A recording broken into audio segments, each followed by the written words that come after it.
Bonjour à toutes et à tous, on continue de faire le point sur l'actualité, tout ce qui se passe près de chez vous en ce mardi 14 août. Et la bonne nouvelle pour la région, c'est le tourisme qui a frôlé l'excellence au mois de juillet. La région des Hauts-de-France qui tire déjà un premier bilan de l'exercice touristique le mois passé, les résultats sont au-delà des espérances. On s'attendait à un été difficile avec des vacances tardives pour les scolaires ou une Coupe du Monde qui devait retarder les départs. Eh bien, ça ne s'est pas vérifié. La preuve, dans les Hauts-de-France, ce sont 71% des logements qui ont été occupés et 78% même pour le littoral, soit 30 points de mieux que l'année passée. Une bonne nouvelle donc pour les professionnels du tourisme, comme par exemple les hôteliers, les campings ou encore les restaurateurs qui ont pu en profiter. Du côté de la clientèle, elle est à 66% française, venue des Hauts-de-France, de régions parisiennes, de l'Est ou de Normandie et de Bretagne. Les 34% d'étrangers, eux, viennent soit de pays frontaliers comme l'Angleterre ou la Belgique, mais ils viennent parfois de l'autre bout du monde, comme par exemple des touristes chinois, ou encore des Canadiens, Australiens et Néo-Zélandais qui ont été conquis par la région pendant les récentes cérémonies du centenaire de la guerre 14-18. Alors pour parler de ces très bons résultats, nous avions reçu sur ce plateau Frédéric Le Turc, le président du comité régional de tourisme des Hauts-de-France. On l'écoute.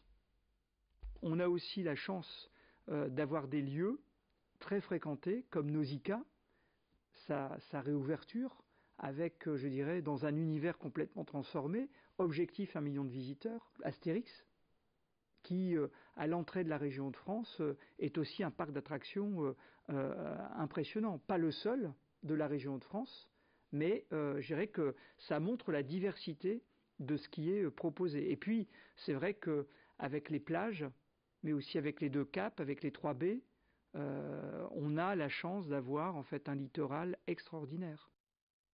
Les 2 caps, lui, a l'habitude de les survoler. Il s'appelle Mathis Ginaud et c'est le portrait de cette édition.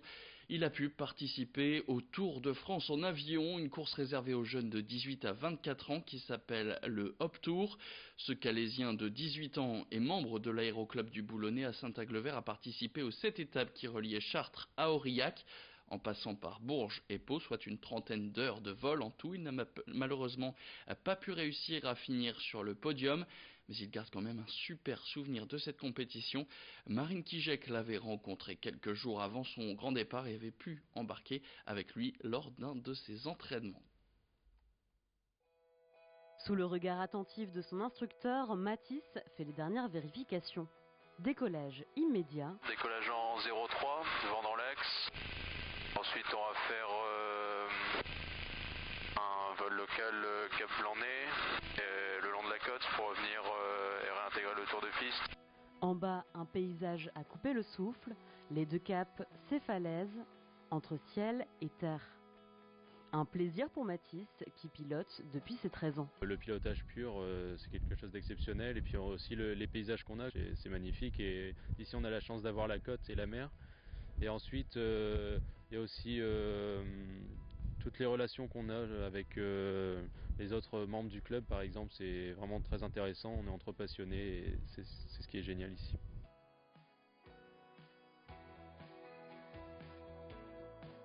À 18 ans, Mathis est déjà un pilote accompli. Dans quelques jours, il participera au Hop Tour des jeunes pilotes, un Tour de France en avion qui débute à Chartres et se termine à Aurillac. En général, on vole tous les jours, donc après ça va dépendre de la météo. Donc soit on fait les vols de transition entre différentes étapes, ou alors ça va nous arriver de faire des vols en local avec des instructeurs pour justement se perfectionner sur le pilotage.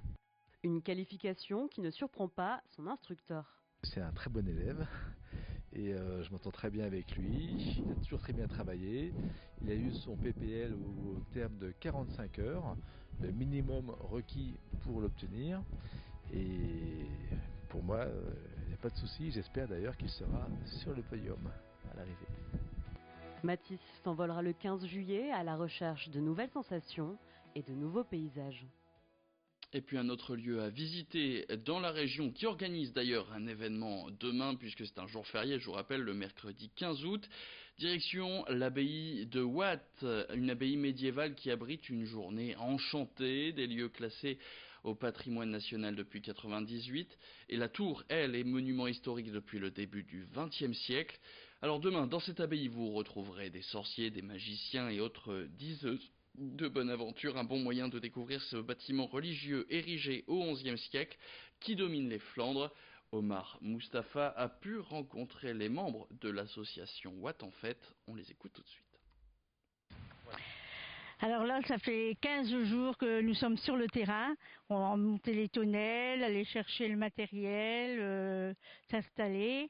Alors, comme il y aurait des choses dans le bar, tout ça, afin de sécuriser, nous faisons le gardiennage. Donc, on arrive 3 jours avant et on repart le lendemain de la fête. En quelque sorte, c'est des belles vacances. En plus, c'est dans un beau site et on dort bien. Ça fait plusieurs années qu'on le fait et c'est vrai c'est l'idéal, c'est un beau site, c'est calme. En gros, on est en ambiance camping. Et puis on termine avec cette idée pour vous déstresser si jamais vous êtes sur le chemin du retour au travail. Une adresse donc pour vous vider la tête avant de retrouver le bureau, ça s'appelle le défouloir et son principe est tout simple, vous cassez tout et ça vous détend. Dans cet endroit, vous choisissez vos armes, au choix une crosse de golf, une batte de baseball ou une masse. Et ensuite, vous pouvez détruire tout ce qui vous passe sous la main, des canettes en verre, de la vaisselle et des appareils électroménagers, tous issus de déchetteries de la région, déchets qui sont d'ailleurs retriés par la suite. Ça se passe donc rue de Cambrai à Lille. Les séances vont de 10 à 120 € selon la durée et le matériel que vous détruisez. Anaël Calins est le fondateur et le gérant du défouloir à Lille. Il répondait aux questions de Brieux-Gorgy. Le sport, ça sert à quoi si je vous pose la question? Ça fait du bien.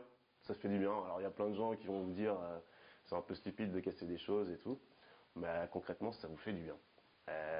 Même les gens qui sont un peu réfractaires au début en se disant ouais, faut casser les trucs, une fois qu'ils l'ont essayé, je peux vous garantir qu'en sortant de là, ils sont beaucoup plus détendus. C'est une activité qui est beaucoup plus féminine que masculine. Alors c'est assez intéressant, on n'a pas encore non plus toutes les explications précises.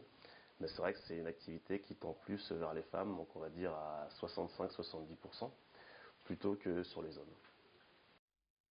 Et c'est la fin de cette édition. Merci à toutes et à tous de l'avoir suivi. Tout de suite, vos prévisions météo. Retour de l'info dans le prochain quart d'heure.